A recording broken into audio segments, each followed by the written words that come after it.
Do you guys like skateboarding? Like, realistically, do you like skateboarding? I know I don't skateboard because I have piss poor balance, but if you don't like skateboarding or you can't do it, you can live vicariously through Skate the Infinity. That was a horrible opening to this video, but I'm gonna go with it. The reason why we're talking about this is because I finally got done watching it for like the 4th time, and I've got so much thoughts about it. So really quickly here, let's get this out of the way. Thank you to the patrons, subscribers, the editor. Don't know what I'd do without you. Like, share, subscribe, because blah blah blah, the YouTube creator video algorithm, blah blah blah. The reason why I want to talk about Skate the Infinity is because the longer I was watching it, the more I began to realize that there was something intrinsically hilarious about it in a way that just couldn't be quantified. And I liked it a lot because of that. And then the more I was watching it, the more I realized everybody likes to nitpick on Adam here, like hardcore. But the more I kept nitpicking on Adam, the more I realized, damn dude, I'm gonna have to make a defense video on you because realistically, there's nothing else I can do for you, because it'd be easy to like double down and make you a hardcore villain, but it doesn't feel right to do so. And the reason why is because if we go all the way back to Adam's childhood, homeboy, you didn't even have friends. They made you be friends with one of the workers' kids. That's not even friendship. They literally shoved a kid at you and were like, this is your friend.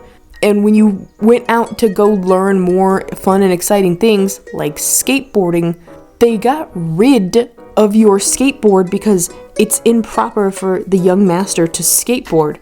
So it's like, do I understand why you went a little batshit crazy? Yeah. Do I also understand why you want to find somebody that loves you? Absolutely, because your aunties, this entire time we've seen them in the anime, just keep harping on you to get married, continue the legacy. We have somebody lined up for you. It's like, arranged marriages, realistically, don't really work out well when you're older. Arranged marriages tend to work better a la, I don't know. Perfect example I could think of is Swan Princess, where they just shoved them at each other when they were like 6 and just kept shoving them at each other every year, every summer, until they started to kind of like each other a little bit. That's the way that you're supposed to do arranged marriages. Just keep shoving them at each other until they make kind of sort of a friendship. That's it. And it boggles my mind is because Adam, my guy, my dude, like, are you good? Are you okay? It makes me really nervous sometimes for him, is because it goes far, far, far beyond just in general megalomania. It really does. It goes into this idea of you just want to be allowed to do things normal people are allowed to do, and because of your position of birth, you're just not allowed to do it. Which makes it even worse is because people don't like being confined to do certain things all the time, forever and ever, amen. It makes no sense. So I understand why he would turn to underground skateboarding.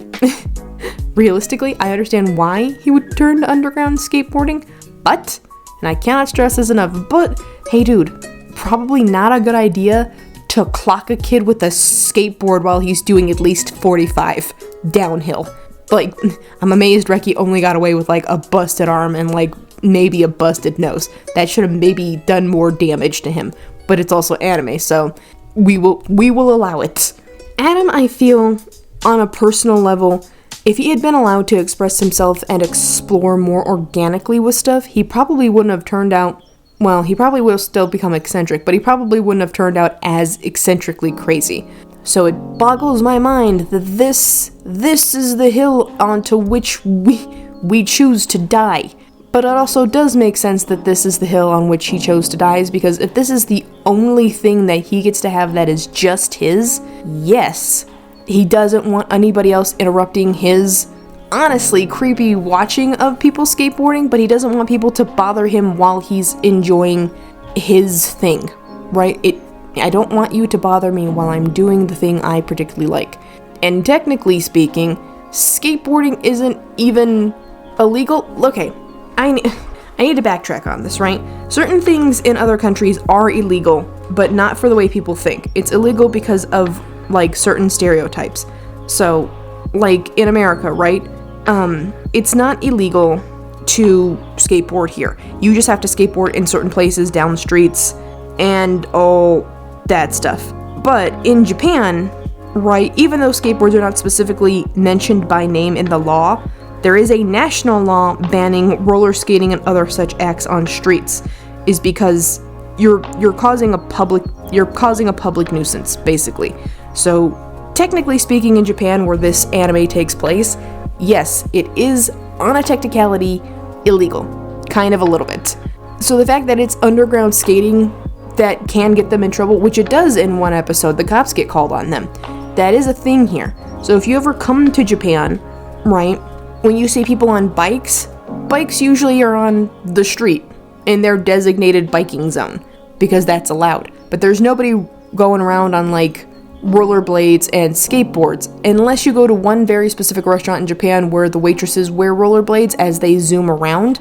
But usually they're zooming around because they're trying to get stuff there, and that's the only time they're going to be in their rollerblades, is because of that specifically. It's a niche of that particular restaurant. People in Japan don't normally zoom around like that because it's considered offensive to the eyes, which, you know what, there's a lot of stupid laws like that, but whatever. The point is, I understand why Adam would be really gung-ho about being able to skateboard, because if it's his only act of rebellion, even as a grown adult, and he's good at it, he doesn't want to give that up. The overarching plotline is he just wants somebody to be his and to love him, which, you know what, there is plenty of gay fan fiction to explain like who he should be with, but that is neither here nor there. That's the overarching plot of him. He doesn't have really friends, or at least not what he considers to be friends.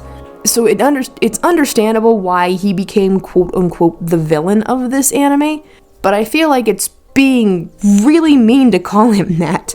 Homeboy, I think you just need like a peer group of also 40-year-old guys who just want to skateboard and not beat the shit out of teenagers going 45 down at an incline. But whatever, that's neither here nor there.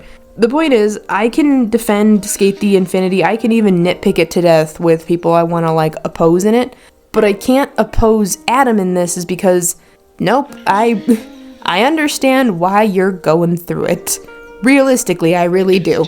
So, that being said, this is just the Defense of Adam video, and I understand if you don't particularly want to hear that, but I know where I stand.